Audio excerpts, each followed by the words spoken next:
Welcome to The Explainer. Today, we're going to peel back the layers on a global icon to really understand the person behind the public face. So this is Kim Taehyung, but you probably know him as V from the global phenomenon BTS. And right away, you see this huge contrast, right? On one side, you've got his public persona, super eccentric and playful. But on the other, a totally different private reality. And that's exactly what we're diving into today, the incredible story behind this split. So let's start with that public image.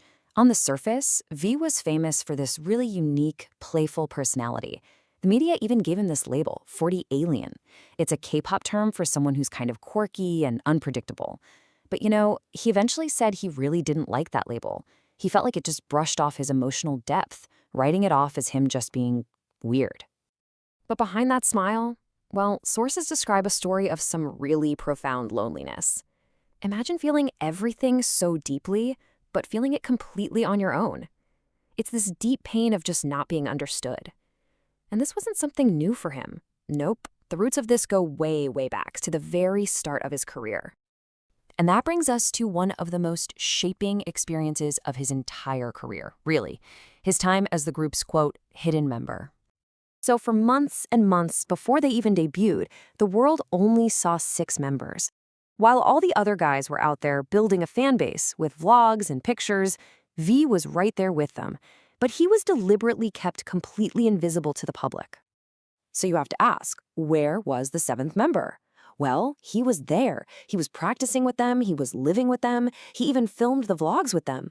But, and this is the crazy part, during the filming, he was always forced to sit just out of frame. Can you imagine? It's like being a ghost in your own group, just watching your entire future happen from the sidelines. Now, you can imagine the psychological toll of something like that. It was absolutely immense. This wasn't just some clever marketing trick. It created this deep, lasting fear of being forgotten, of being abandoned. He even talked later about how painful it was to watch his bandmates get letters from fans while he just stood in the corner, totally unseen by the very people he hoped to perform for. And that feeling of isolation, it didn't just vanish when they finally revealed him. Nope, it actually became a huge part of his art. His solo music, especially, is like a direct window into his emotional world. Take his first solo song, Stigma. Wow, it was such a raw confession. It really dives into these themes of deep emotional pain and even guilt. He's directly confronting that feeling of being all alone with his struggles, and it really set the stage for the kind of vulnerability that would become his trademark. And then you have Singularity. A lot of people see this song as this perfect picture of, well, emotional numbness, that feeling of having to wear a mask for the performance. It's basically the sound of someone smiling while feeling absolutely nothing inside. It's a coping mechanism, right? Disconnecting yourself just to survive the pressure. Later on, he co-wrote Blue and Gray, and he did this during a time of really intense burnout. He literally used the colors blue and gray to describe his depression and anxiety. Think about that lyric. He's asking if just wanting to be happy is being too greedy. That's heartbreaking. Okay, so this pressure to hide his pain, it eventually reached this almost unbearable peak during a just devastating personal tragedy. So here's the context you need to know. For 14 years, V was raised by his grandmother. And she wasn't just a grandparent to him. She was his main caregiver, really his mother figure, his deepest emotional anchor. And this is where that crushing pressure of public life just comes to a head. His grandmother passed away while he was overseas for a concert, and just hours later, he had to get on stage and perform, smiling for thousands of people, all while burying that grief.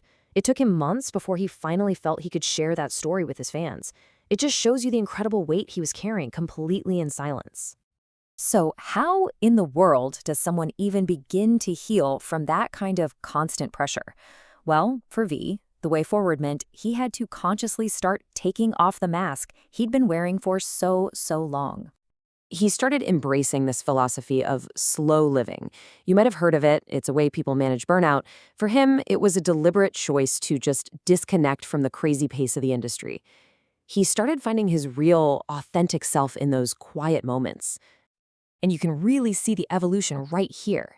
He went from masking his pain with that hyperactive 4D personality to actually coping with it through quiet, intentional things, like listening to old jazz records. He just stopped trying to be the happy virus that everyone expected him to be and started becoming the person he actually was. And in the end, by embracing his own quieter, more melancholic side, he gave a powerful gift not just to himself, but to his entire audience. He gave them permission to be imperfect, permission to be sad, permission to just be emotionally honest. Because V's story, it isn't really just about a pop star dealing with fame. It's a universal story, isn't it? It's about that journey of trying to find our true selves, especially when it feels like the whole world is watching.